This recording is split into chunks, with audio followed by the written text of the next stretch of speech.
রাজধানীর মিরপুরে এনসিপি ৬ নেতাকর্মীর ওপর হামলা করেছে দুর্বৃত্তরা। শনিবার সন্ধ্যায় এক আওয়ামী নেত্রীকে আটক করতে গিয়ে হামলার শিকার হন তারা।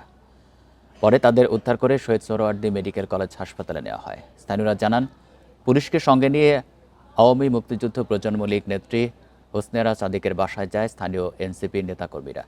এ সময় পুলিশের উপস্থিতিতে এনসিপির নেতাকর্মীদের ওপর হামলার ঘটনা ঘটে। আহতদের অভিযোগ, স্থানীয় বিএনপি নেতা হারুন ও কামালের নেতৃত্বে এই হামলার ঘটনা ঘটেছে। এর সঙ্গে সাবেক আওয়ামী লীগ কর্মীরাও জড়িত। তবে এই ঘটনায় এখন পর্যন্ত মামলা দায়ের করা হয়নি।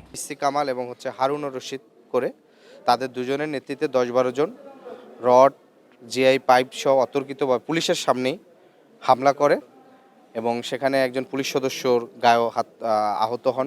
বলে এখানে কোনো এনসিপি থাকবে না, এনসিপির কোনো রাজনীতি চলবে না, এরকমভাবে প্রায় ২৫-৩০ জন আসে, বাইকে করে চলে আসে। আসার পরে হামলা করে।